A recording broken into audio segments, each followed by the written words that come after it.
محمد خاتم النبیین وعلی آلہ واصحابہ اجمعین وعلی کل من تبعہم بإحسان الی یوم الدین۔ اما بعد، میں آپ سب حضرات کا تہہ دل سے شکر گزار ہوں کہ آپ نے ہماری دعوت پر بہت مختصر نوٹس پر یہاں تشریف لائے۔ یہ پریس کانفرنس در حقیقت ایک اجتماع کا اعلامیہ آپ حضرات تک پہنچانے کے لیے منعقد ہو رہی ہے۔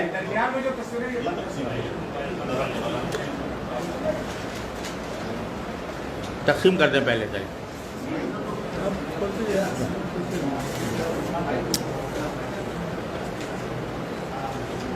جیسا کہ آپ حضرات کو معلوم ہے کہ اس وقت ساری دنیا اور ہمارا ملک بھی کورونا وائرس کی آزمائش میں مبتلا ہے۔ اس میں بہت سی باتوں میں کنفیوژن بھی پایا جاتا ہے۔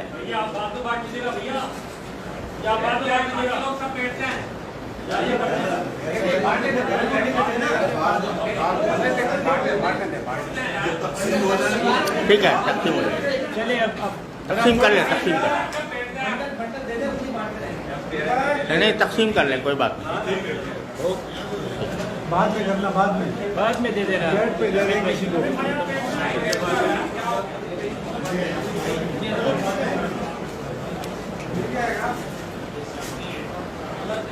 اس فضا میں، اس آزمائش کی گھڑی میں ہمارے سامنے بہت سے مسائل ہیں۔ ان میں یہ بھی ہے کہ بعض لوگ یہ سمجھتے ہیں کہ یہ کورونا وائرس کی وبا کی جو بات کی جا رہی ہے اس کی کوئی حقیقت نہیں ہے۔ بعض لوگ اس کو سازش قرار دیتے ہیں اور اس کی حقیقت سے انکار کرتے ہیں۔ اسی طرح اس وبا کے اندر کس طرح رہنا چاہیے اور کس طرح اپنے فرائض ادا کرنے چاہیے، اس کے بارے میں بھی بہت سے اشتباہات پائے جاتے ہیں۔ اس غرض سے علماء کرام کی تمام جماعتوں نے اتحاد تنظیمات مدارس دینیہ اور مختلف دینی اور سیاسی جماعتوں کے علماء کا ایک اجتماع منعقد ہوا ہے، جس کا اعلامیہ میں آپ کے سامنے پڑھ رہا ہوں۔ بسم اللہ الرحمن الرحیم۔ آج بتاریخ 20 شعبان المعظم 1441 ہجری مطابق 14 اپریل 2020 جامعہ دارالعلوم کراچی میں اتحاد تنظیمات مدارس دینیہ کے زیر اہتمام تمام مکاتب فکر کے علماء کا ایک اجتماع موجودہ وبائی صورتحال پر غور کرنے کے لیے منعقد ہوا، جس میں جمعیت علماء اسلام، جمعیت علماء پاکستان، جماعت اسلامی، تنظیم اسلامی، جمعیت علماء اسلام سندھ، عالمی مجلس تحفظ ختم نبوت، جمعیت اشاعت التوحید والسنہ، مرکزی جمعیت اہل حدیث، جماعت غرباء اہل حدیث وغیرہ کے نمائندہ علماء کرام نے شرکت کی۔ اس موقع پر ٹیلی فون کے ذریعے حضرت مولانا فضل الرحمان صاحب امیر جمعیت علماء اسلام، مولانا ساجد میر صاحب امیر مرکزی جمعیت اہل حدیث اور جماعت اسلامی کے جنرل سیکرٹری جناب لیاقت بلوچ صاحب اور وفاق المدارس عربیہ کے ناظم مولانا محمد حنیف جالندری صاحب نے بھی، اور سراج الحق صاحب نے بھی تائید کی ہے، فون پر اجتماع سے خطاب کیا، اور جناب سراج الحق صاحب امیر جماعت اسلامی نے بھی اپنی تائید سے نوازا۔ اس کے علاوہ مولانا محمد حنیف جالندری صاحب نے رابطہ علماء شیعہ کے حضرات سے بھی رابطہ کیا تھا، انہوں نے بھی اس اعلامیہ کی تائید کی ہے۔ یہ اعلامیہ درج ذیل ہے۔ کورونا وائرس کا مسلسل پھیلاؤ اور تباہ کاری جہاں خالق کائنات کی قدرت کا مظاہرہ ہے، وہاں نسل انسانی کی آزمائش اور ابتلا بھی ہے کہ وہ اپنی تمام تر ترقی اور عروج کے باوجود قدرت خداوندی کے سامنے بے بس ہے۔ اس لیے سب سے پہلے تو اپنی عاجزی کا اظہار اور کائنات کے خالق کی برتری کی عظمت کا اعتراف ہم سب کی ذمہ داری ہے۔ ایک مسلمان کے لیے ان حالات میں کرنے کا سب سے بڑا کام گناہوں سے توبہ استغفار، اللہ تعالیٰ کی طرف رجوع اور رسول اللہ صلی اللہ علیہ وسلم کی سیرت و سنت کے مطابق اپنے طرز زندگی کو بدلنا ہے۔ اللہ رب العزت ہم سب کو اس کی توفیق سے نوازے، آمین۔ وبا سے متاثر ہونے والے اور لاک ڈاؤن سے بے روزگار ہونے والے سب لوگوں کی حتی الوسع مدد ہماری قومی ذمہ داری ہے۔ اور حکومت یا تنظیمیں یا افراد جو اس ذمہ داری کو پورا کر رہے ہیں وہ قابل تعریف ہیں، اور اس کام کو مزید منظم کرنے کی ضرورت ہے، اور اس کے ساتھ دعاؤں کا اہتمام اور اللہ رب العزت سے اس وبا کو ٹال دینے کی مسلسل التجا ہر شخص کو کرتے رہنے چاہیے، اور ایک دوسرے کو اس کی تلقین بھی کرنی چاہیے۔ نیز حکومت یا اطباء کی طرف سے جو احتیاطی ہدایات دی جا رہی ہیں ان سب پر عمل کرنا بھی ضروری ہے۔ احتیاطی تدابیر میں میل جول کم کرنا، بلا ضرورت اجتماع سے منع کرنا بہت زیادہ اہمیت رکھتا ہے، جس کی سب کو پابندی کرنی چاہیے، مگر لازمی سروسز میں کام کو معطل نہیں کیا جا سکتا، اسی لیے ضروری کام کو جاری رکھنے کا اہتمام کیا جا رہا ہے۔ مثلا سپر مارکیٹس، بینک اور ضروریات کی تقسیم کی ٹیم کو کام کرنے کی اجازت ہے، لیکن اس میں احتیاطی تدابیر پر پوری طرح عمل نہیں ہو رہا، اور کثیر تعداد میں لوگوں کا ہجوم ان مقامات پر جمع رہتا ہے۔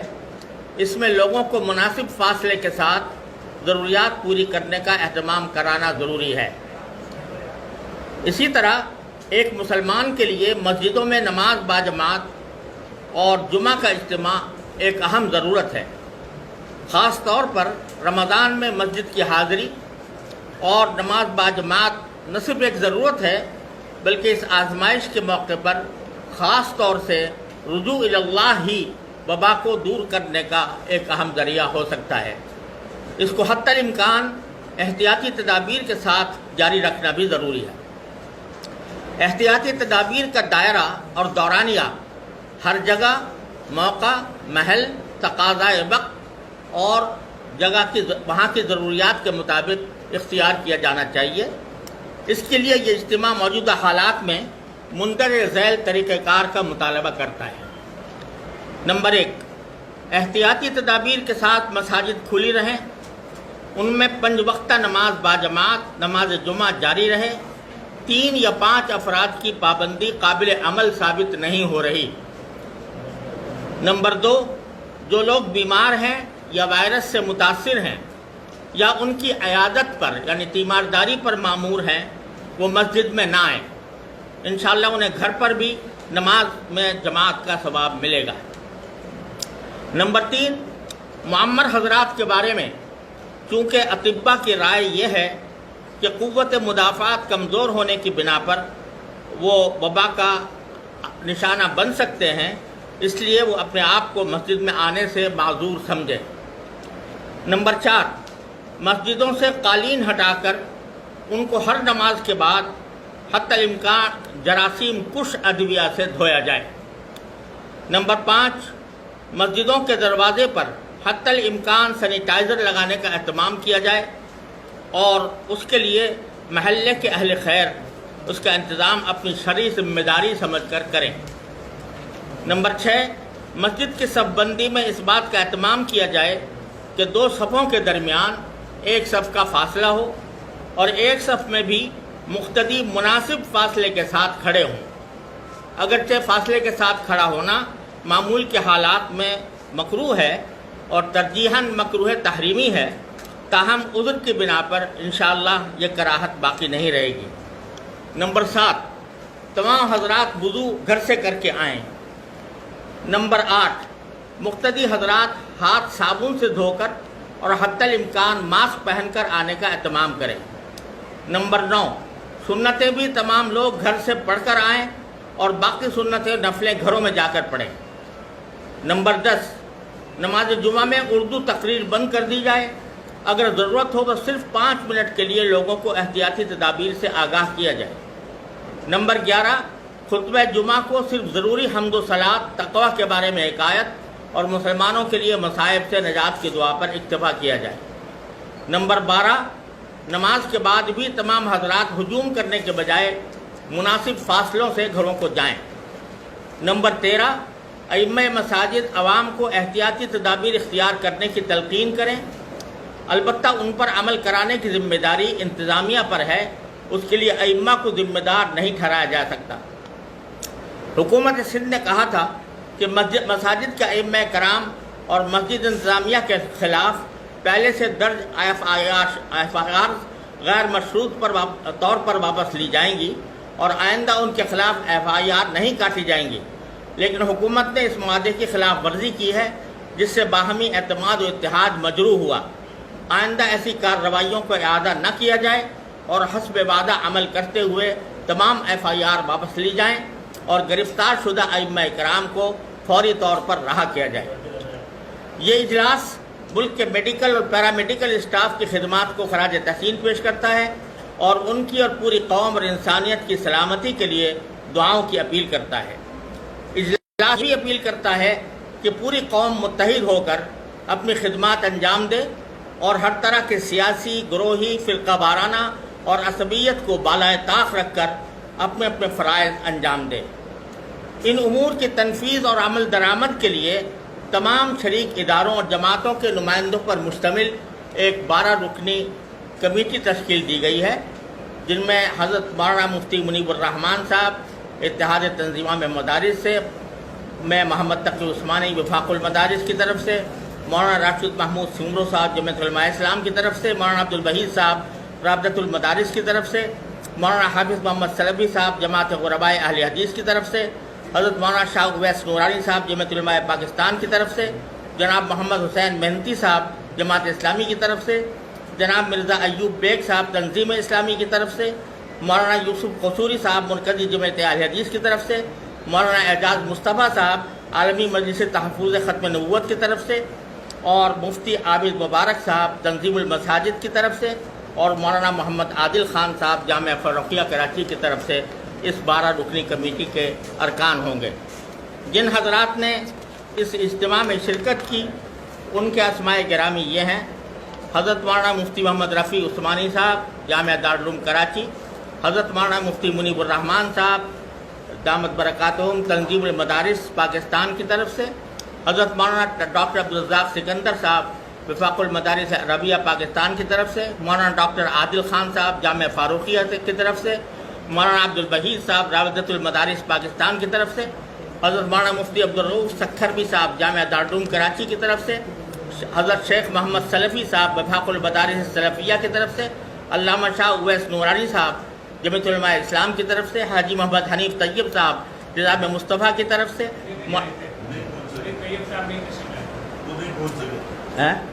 پہنچ نہیں سکے، اچھا، مولانا محمد یوسف قصوری صاحب مرکزی جمعیت اہل حدیث، علامہ راشد سمرو صاحب جمعیت علماء اسلام، جناب محمد حسین محنتی صاحب جماعت اسلامی، جناب مولانا عبید اللہ صاحب اشاعت التوحید والسنہ، قاری اللہ داد صاحب تنظیم علماء پاکستان، ڈاکٹر قاسم محمود صاحب مجلس علماء پاکستان، مولانا عمران اشرف عثمانی صاحب جامعہ دارالعلوم کراچی، حافظ محمد حماد اللہ صاحب جمعیت علماء اسلام سندھ، سید نعمان اختر صاحب تنظیم اسلامی، مولانا اعجاز مصطفیٰ صاحب عالمی مجلس ختم نبوت، مولانا نعمان نعیم صاحب جامعہ بن نوریہ عالمیہ سائٹ کراچی، مولانا امداد اللہ صاحب جامعہ علوم اسلامیہ علامہ بن نوری ٹاؤن، ڈاکٹر سعید خان صاحب معاون خصوصی صدر اتحاد تنظیمات وفاق المدارس عربیہ پاکستان، قاری محمد عثمان صاحب جامعہ عثمانیہ کراچی، مولانا ناصر محمود صاحب جامعہ اسلامیہ لاڑکانہ، محمد ابراہیم سکرگاہی صاحب رابطہ آفیسر وفاق المدارس عربیہ، صاحبزادہ علامہ عبد المصطفیٰ اظہری ہزاروی تنظیم المدارس اہل سنت پاکستان، حضرت مولانا مفتی عابد مبارک صاحب صدر تنظیم المدارس اہل سنت پاکستان، صاحبزادہ علامہ ریحان نعمانی صاحب محتمم دارالعلوم امجدیہ پاکستان، اور محمد مستقیم نورانی صاحب ناظم اعلیٰ جمعیت علماء پاکستان کراچی ڈویژن، محمد انس عادل خان صاحب جامعہ فاروقیہ، مولانا قاسم عبداللہ صاحب جامعہ حمادیہ، مولانا محمد عبد المنان صاحب نائب مفتی جامعہ دارالعلوم کراچی، مولانا عبداللہ نجیب الحق جامع مسجد بیت المکرم، مولانا حسان اشرف عثمانی جامعہ دارالعلوم کراچی، سید عمیر الحسن حسن برنی صاحب دارالعلوم نعیمیہ کراچی، عبدالرشید فاروقی صاحب جمعیت اتحاد علماء جماعت اسلامی، مفتی نذیر جان نعیمی صاحب دارالعلوم مجددیہ نعیمیہ ٹرسٹ ملیر، علامہ محمد اشرف گورمانی صاحب صدر سنی علماء کونسل، مفتی آصف سعید قادری صاحب چیئرمین نور الاسلام اسلامک اکیڈمی، مفتی رفیع الرحمان نورانی صاحب جامعہ گلزار مدینہ، علامہ توقیر مصطفی جامعۃ المصطفی الرضویہ، حافظ احمد سلفی جمعیت غرباء اہل حدیث، مولانا عبدالستار مدنی مدرسہ تحفیظ القرآن المدنیہ لانڈھی، مولانا اقبال احمد صاحب محتمم جامعہ مدینہ العلوم حقانیہ، مولانا مفتی محمد غوث صابری صاحب جمعیت علماء پاکستان، مفتی علی زمان صاحب جمعیت اتحاد العلماء کراچی۔ وآخر دعوانا ان الحمد للہ رب العالمین۔